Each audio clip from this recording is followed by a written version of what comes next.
नमस्कार दोस्तों, स्वागत है आपका अपने चैनल द स्पेशल गुरुजी में। मैं सुशील शर्मा और आज आपका स्वागत करता हूं दोस्तों आज की इस स्पेशल एजुकेशन की वीडियो में। यह वीडियो आपके लिए बहुत ही यूज़फुल एंड इन्फॉर्मेटिव होने वाली दोस्तों, क्योंकि इस वीडियो में आपको बताने वाला हूं ऑडियोलॉजी पेपर नंबर 7 के मोस्ट इंपॉर्टेंट क्वेश्चंस को, जो कि आपकी डीएड एचआई की एग्ज़ाम्स में काम आ सकते हैं। आपको पता है कि 7 फरवरी 2022 से आपकी डीएड एचआई की एग्ज़ाम्स हैं, तो उनके लिए मोस्ट इंपॉर्टेंट क्वेश्चंस को मैं यहाँ इस वीडियो में लेके आया हूँ। बिल्कुल इस तरह के प्रश्न आएँगे एग्ज़ाम में, जैसा मैं आपको इस वीडियो में बताने वाला हूँ दोस्तों। तो बिल्कुल आपको पूरा देखना वीडियो एंड तक, नए पैटर्न पर आधारित होने वाली दोस्तों। यह इम्पोर्टेंट क्वेश्चंस का पार्ट 5 है। अगर आपने अभी तक के चारों पार्ट नहीं देखे हैं तो डिस्क्रिप्शन में जाके उनको लिंक मिल जाएगी, वहाँ से देख लें, या प्लेलिस्ट में आपको मिल जाएँगी, तो ज़रूर देख लें दोस्तों। बहुत ही इंपॉर्टेंट क्वेश्चंस होने वाले हैं दोस्तों। अब दोस्तों मैं शुरू करता हूँ, उससे पहले अगर आपने अभी तक हमारे चैनल को सब्सक्राइब नहीं किया है, तो दोस्तों यहाँ नीचे जाएँ, सब्सक्राइब नाम के रेड आइकन के बटन पर क्लिक करके अभी हमारे चैनल को सब्सक्राइब कर दें। क्योंकि दोस्तों आपको पता है कि मैं स्पेशल एजुकेशन से जुड़ी हर छोटी से छोटी न्यूज़ अपडेट और पढ़ने के लिए मटेरियल आपको मैं समय समय पर आपके सामने लाते रहता हूँ दोस्तों। अब दोस्तों मैं आपको लेके चलता हूँ, जो मैंने इंपॉर्टेंट क्वेश्चन सेलेक्ट किए हैं, 10 एमसीक्यू टाइप्स के क्वेश्चन, उनके ऊपर आपको लेके चलता हूँ दोस्तों। देखिए दोस्तों, मैं आपको लेके आया हूँ इंपॉर्टेंट क्वेश्चंस एमसीक्यू पर ऑडियोलॉजी पेपर नंबर 7 के आपके इंपॉर्टेंट क्वेश्चंस।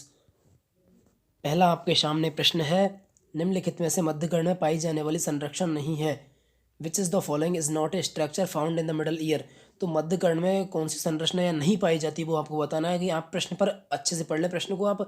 इसमें पूछा गया है कि नहीं है संरचना, तो आपके ऑप्शन दिए गए हैं। Option first tympanic membrane, option second ossicular chain, option third external auditory canal EAC, option fourth eustachian tube. तो दोस्तों इसका जो करेक्ट आंसर है ऑप्शन थर्ड, इसका करेक्ट आंसर है दोस्तों। एक्सटर्नल ऑडियोटरी जो कैनाल होती है वो बाह्य कर्ण में पाई जाती है। बाह्य कर्ण के दो भाग होते हैं, पेन्ना और ईएसी। तो ये दो भाग इसके होते हैं और 6 पार्ट आपके अंतःकरण के होते हैं। अंतःकरण में कौन कौन से पार्ट पाए जाते हैं? टिम्पेनिक मेम्ब्रेन, ओसिकुलर चैन, Eustachian tube, muscles, bolt, WinZO. तो ये आपकी विंडोज़, ये आपकी 6 इसके मध्यकर्ण की होती है। तो इसका करेक्ट आंसर है दोस्तों option third, external auditory canal. Next आपके सामने प्रश्न है सेकंड दोस्तों, ध्वनि की तीव्रता को मापने की इकाई है। The unit of measuring the intensity of sound is. तो ध्वनि को की जो तीव्रता होती है, इंटेंसिटी, साउंड की जो इंटेंसिटी होती है, उसको मापने की इकाई क्या है? तो आपके ऑप्शन दिए गए हैं। Option first decibel, option second hertz, option third decibel, option fourth pitch. तो दोस्तों ध्वनि की तीव्रता को जो मापते हैं वो डेसिबल मापा जाता है। तो डेसिबल को आप लिखते हैं स्मॉल वी, कैपिटल बी के द्वारा डेसिबल को इंगित किया जाता है। तो इसका करेक्ट आंसर है दोस्तों ऑप्शन फर्स्ट डेसिबल। नेक्स्ट आपके सामने दोस्तों इंपॉर्टेंट प्रश्न है तीसरा, मध्यकर्ण में पाई जाने वाली सबसे छोटी हड्डी कौन सी है? तो दोस्तों बहुत ही इंपॉर्टेंट आपका सवाल है, ये आपकी आगे कंपटीशन एग्जाम में पूछा जाता है और बहुत ही इंपॉर्टेंट सवाल दोस्तों, आप इसको नोट डाउन कर सकते हैं। मध्यगण में पाई जाने वाली सबसे छोटी हड्डी कौन सी है? Which is the smallest one found in the middle ear. तो आपके ऑप्शन दिए गए हैं। Malleus bone, option second incus bone, option third stapes bone, option fourth none of the these. दोस्तों जो आपके चार आंसर हैं, इनमें से करेक्ट आंसर है ऑप्शन थर्ड स्टेपिस बोन, जो आपकी मध्यगण में पाई जाती है। ओसिकुलर चैन की जो हड्डी होती है तीसरी, स्टेपिस जो बोन होती है, वो आपके मध्य कर्ण की ही नहीं अपितु पूरे शरीर की सबसे छोटी हड्डी होती है। तो आपके यहाँ से दो प्रश्न आपके क्लियर होते हैं कि ये तो शरीर की सबसे छोटी हड्डी तो आपकी स्टेपिस बोन है, और मध्य कर्ण की भी सबसे छोटी हड्डी कौन सी है? आपकी स्टेपिस बोन है। दोस्तों आज का आपका बहुत ही इंपॉर्टेंट प्रश्न, आप इसे नोट डाउन कर सकते हैं। अब प्रश्न बात करते हैं नेक्स्ट आपके सवाल की, चौथे प्रश्न की इंपॉर्टेंट की, अंतःकरण में पाई जाने वाली घोंघे के समान संरचना को क्या कहा जाता है? What is the snail like structure found in the inner ear called. दोस्तों आपका ये प्रश्न है कि अंतःकरण में जो संरचना पाई जाती है, तो पहले तो आपको ये बताना कमेंट करके अंतःकरण में कौन कौन सी संरचना पाई जाती हैं। और अब बात करते हैं अंतःकरण में पाई जाने वाले घोंघे की समान संरचना क्या कहा जाता है। तो आपके ऑप्शन दिए गए हैं। Option first stapes, option second vestibular vestibule, option third cochlea, option fourth hair cells. दोस्तों इसका जो करेक्ट आंसर है कोक्लिया, इसका करेक्ट आंसर दोस्तों ऑप्शन थर्ड इसका करेक्ट आंसर है। कोक्लिया और वेस्टिबुली अंतःकरण में आपकी दो संरचना पाई जाती हैं, और कोक्लिया को आपकी जो होती संरचना वो स्नेल लाइक स्ट्रक्चर की होती है, घोंघे के समान जिसकी संरचना होती है। तो इसका करेक्ट आंसर है यहाँ कोक्लिया। नेक्स्ट आपके सामने सवाल है दोस्तों पांचवा, अश्रव्य ध्वनियों की आवृत्ति कितनी होती है? What is the frequency of Panasonic या इनऑडिबल साउंड। तो आपको यहाँ बताना है कि जो आपकी अश्रव्य ध्वनियाँ होती हैं वो उनकी आवृत्ति कितनी होती है। तो आपके ऑप्शन दिए गए हैं। Option first 20 hertz, option second 20 hertz से अधिक, ऑप्शन थर्ड 20 हर्ट्ज से कम, ऑप्शन फोर्थ 20 हर्ट्ज से 20 किलो हर्ट्ज। दोस्तों इसका जो करेक्ट आंसर है ऑप्शन थर्ड, इसका बिल्कुल करेक्ट आंसर है दोस्तों। 20 हर्ट्ज से नीचे जिनकी आवृत्ति होती है वो आपके अश्रव्य या आपके पैरासोनिक या आपके इनऑडिबल साउंड के अंतर्गत आते हैं दोस्तों। और असरफ ध्वनि किसे कहते हैं? वे ध्वनि होती हैं ये जिनको हम आसानी से नहीं सुन पाते हैं, तो वो असरफ ध्वनि आती है, उनकी परास जो होती है आवृत्ति वो 20 हर्ट्ज से कम होती है। तो इसका करेक्ट आंसर है ऑप्शन थर्ड दोस्तों। नेक्स्ट आपके सामने प्रश्न है छठवां, 26 से 40 डीबी हियरिंग लॉस के बीच की सीमाएं किस श्रवण दोष को दर्शाती हैं? द रेंज बिटवीन 26 से 40 dB hearing loss represent which hearing impairment. तो 26 से 40 डीबी की जो सीमाएं होती है हियरिंग लॉस की, वो किस श्रवण क्षति या श्रवण इम्पेयरमेंट को दर्शाती हैं? तो आपके ऑप्शन दिए गए हैं। Option first normal hearing loss, option second mild hearing loss, option third moderate hearing loss, option fourth moderately severe hearing loss. तो दोस्तों इसका जो करेक्ट आंसर है बिल्कुल ऑप्शन थर्ड इसका करेक्ट आंसर है। माइल्ड जो होती है श्रेणी की हियरिंग लॉस, उसकी सीमा होती है 26 से 40, नॉर्मल की होती है 0 से 25। तो इस तरह आप इनको पढ़ सकते हैं, बहुत ही आपकी ये सीमाएं जो है बहुत ही इंपॉर्टेंट है, आप इनको पढ़ के अवश्य जाना दोस्तों। इसका करेक्ट आंसर है option second mild hearing loss. Next आपके सामने सवाल है इंपॉर्टेंट सातवां, संवेदी श्रवण दोष के अंतर्गत एसी एयर कंडक्शन और बीसी बोन कंडक्शन में कितना अंतराल होता है?